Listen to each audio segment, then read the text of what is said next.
네, 오늘 하루도 주님의 은혜가 충만하시기 바라겠습니다. 오늘 말씀은 베드로후서 1장 1절에서 2절 말씀입니다.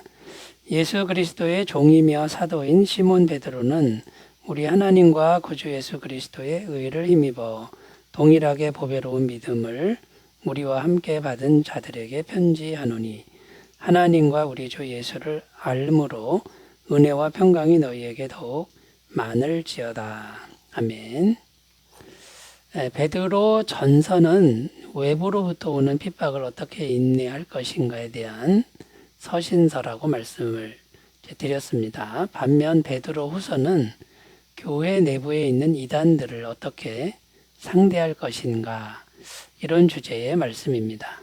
이런 맥락에서 베드로 후서 말씀을 이해해야 하는데요. 오늘 말씀은 편지의 처음 인사말입니다. 그런데 그 처음 인사말 속에도 잘 찾아보면 이런 맥락이, 이런 의도가 담겨 있음을 찾을 수 있습니다. 즉, 교회의 순수성을 어떻게 하면 지킬 수 있는가, 이런 말씀이 이 인사말 속에도 담겨 있다라는 것인데요. 구체적으로 어떤 것들이 이런 교회의 순수성을 지킬 것인가, 어떻게 하면 지킬 것인가, 그거를 한번 찾아보면서 함께 은혜를 나누겠습니다. 자, 첫 번째는요, 교회의 순수성을 지키기 위해서 나의 믿음이 아니라 하나님이 주시는 믿음을 받아야 한다라고 말씀하고 있습니다.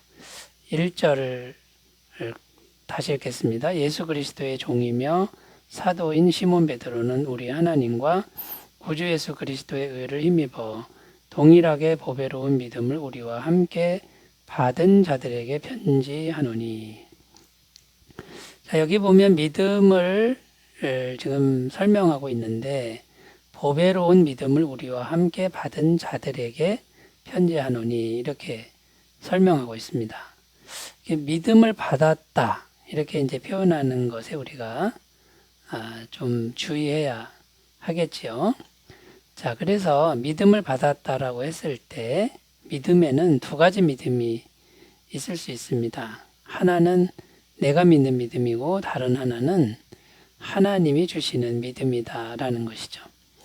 내가 믿는 믿음은 글자 그대로 나의 믿음, 나의 의지로 믿는 믿음이라는 것이고요. 그런데 내가 믿는 믿음은 언제든지 흔들리기가 쉽습니다. 왜냐하면 내가 연약하지 않습니까? 상황에 따라서 나의 믿음은 흔들릴 수 있다라는 것이죠.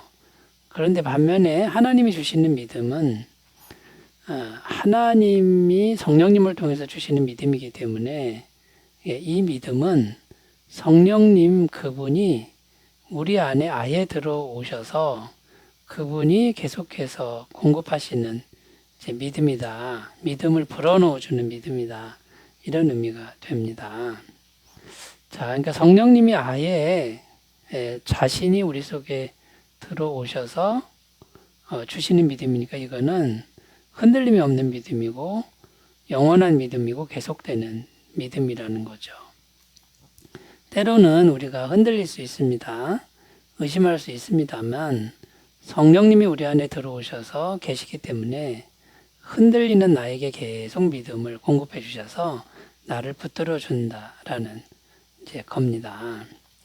그래서 로마서 1장 17절에 이렇게 표현하고 있는데요. 복음에는 하나님의 의가 나타나서 믿음으로 믿음에 이르게 하나니 기록된 바 오직 의는 믿음으로 말미암아 살리라 함과 같으니라. 여기 보면 믿음으로 믿음에 이르게 한다, 이렇게 표현하는데, 믿음으로 믿음에 이르게 한다 했을 때 하나는 연약한 나의 믿음이고요. 또 다른 하나는 하나님이 주시는 믿음이라는 겁니다. 하나님이 주시는 믿음을 우리가 받아야 되지요. 그런데 연약하지만 나도 믿음으로 반응을 해야 된다. 이 두 가지가 함께 가야 된다. 이런 말씀이 됩니다. 그런데 중요한 건 뭡니까? 나의 믿음만으로는 어렵다, 불가능하다라는 거고요. 성령님이 주시는 믿음을 우리 속에 간직하고 있어야 교회의 순수성을 우리가 계속 지킬 수 있다라는 겁니다. 인간적인 믿음 가지고는 교회의 순수성을 유지하기가 어렵다, 이런 말씀이 되는 거죠. 자, 그러면 이렇게 주시는 믿음, 하나님이 주시는 믿음은 어떻게 받을 수 있습니까? 오늘 1절에 보면 하나님과 구주 예수 그리스도의 의를 힘입어, 이렇게 되어 있습니다. 예수님의 의를 힘입는다, 이 표현은 예수님께서 십자가에 죽으심으로 우리 모든 죄를 영원히 사해 주신 이 진리를 믿으면 된다, 곧 복음을 믿으면 된다, 이런 의미가 되고요. 그 십자가에 피 흘려 죽으신 예수님을 마음의 진심으로 영접하면 된다라는 겁니다. 그러면 예수님의 영이 우리 안에 들어오시는 것이죠. 사도행전 2장 32절 33절 이 예수를 하나님이 살리신지라 우리가 다 이 일의 증인이로다. 하나님이 오른손으로 예수를 높이심에 그가 약속하신 성령을 아버지께 받아서 너희가 보고 듣는 이것을 부어주셨느니라. 결국 예수님을 영접하면 예수님이 성령을 부어주신다라는 말씀입니다. 그래서 주시는 믿음은 성령님이 임하셔야만 가능하다라는 거고요.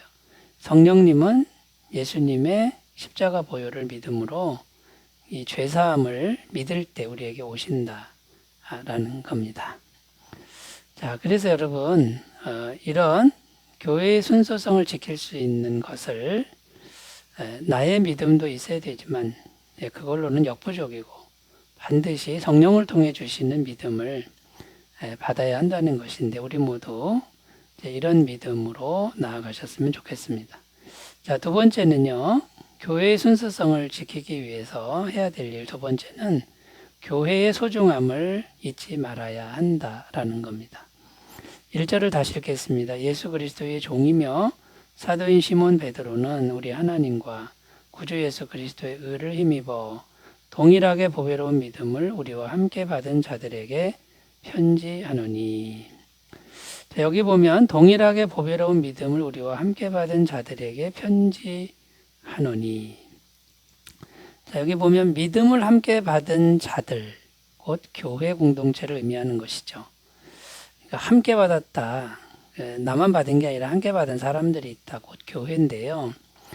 교회는 건물이 아닙니다. 사람입니다. 건물은 예배당이라 그러는 거고요.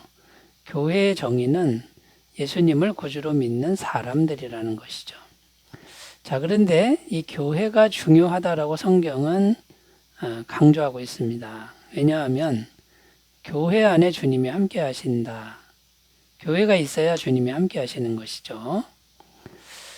마태복음 18장 20절입니다. 두세 사람이 내 이름으로 모인 곳에는 나도 그들 중에 있느니라. 자, 그러니까 여러분, 교회 공동체가 중요한 이유는 교회 공동체에 개체가 있어야 주님이 임재하셔서 능력을 행하실 수 있고 그래야 교회의 순성을 지키게 된다라는 것이죠. 그리고 교회가 합심하여 기도하면 엄청난 권세가 있다. 이것도 말씀하셨죠.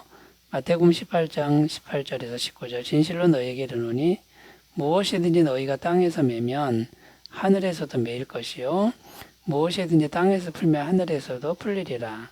진실로 다시 너희에게 이르노니 너희 중에 두 사람이 땅에서 합심하여 무엇이든지 구하면 하늘에 계신 내 아버지께서 그들을 위하여 이루게 하시리라.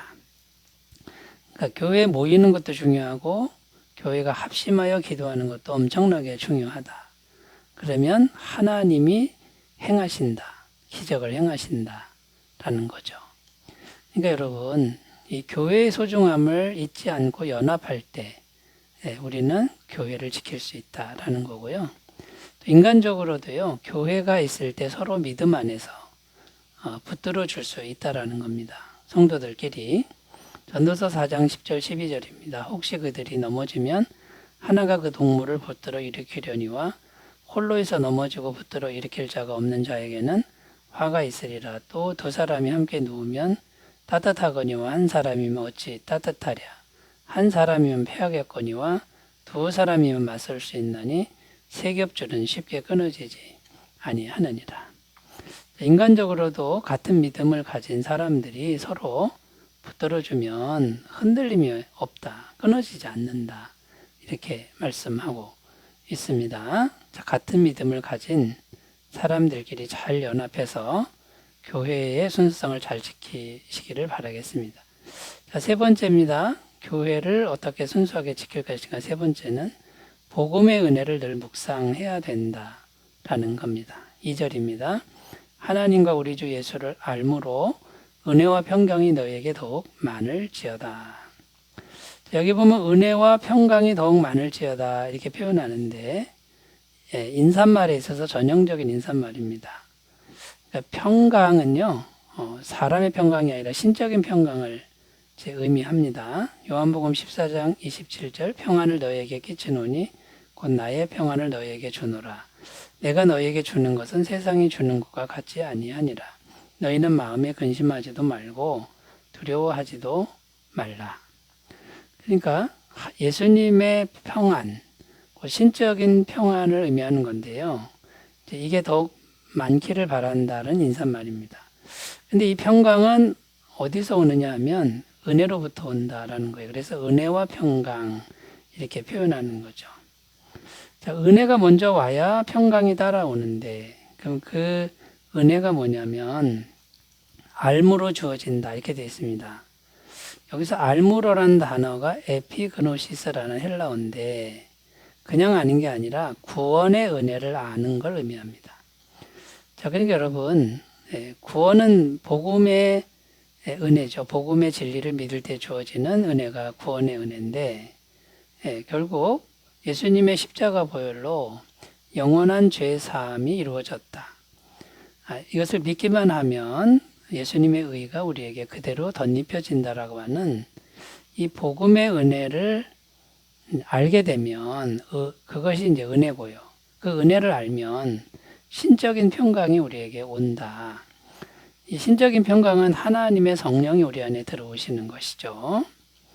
자, 그러니까 여러분, 성령님이 들어오셔야만 이 평강이 이제 우리에게 오는 거고 은혜가 오는 건데, 그래야 교회가 순수하게 지켜질 수 있다라는 겁니다. 이런 거 없이 사람의 힘만으로 이 교회를 지키려고 한다거나 평강을 누리려고 하는 것은 불가능하다, 역부족이다라고 성경은 말합니다. 왜냐하면 우리 안에 죄가 가득하기 때문인 것이죠. 그래서 여러분, 우리가 이 복음의 은혜를 늘 묵상하는 이런 삶을 살 때 복음의 은혜를 받아들이고 성령님의 실제적인 평강이 우리에게 임하는 놀라운 역사가 있게 될 줄로 믿습니다. 골로새서 3장 15절, 그리스도의 평강이 너희 마음을 주장하게 하라. 너희는 평강을 위하여 한 몸으로 부르심을 받았나니 너희는 또한 감사하는 자가 되라. 여러분, 평강이 있어야 교회가 든든하게 서갑니다. 이런 은혜를 잘 지켜가셨으면 좋겠습니다. 기도합니다. 하나님 아버지, 내적으로 이단들이 역사해도 우리는 교회의 순수성을 잘 지키도록 도와주옵소서. 예수님의 이름으로 기도드립니다. 아멘. 좋은 하루 되시기 바라겠습니다. 감사합니다.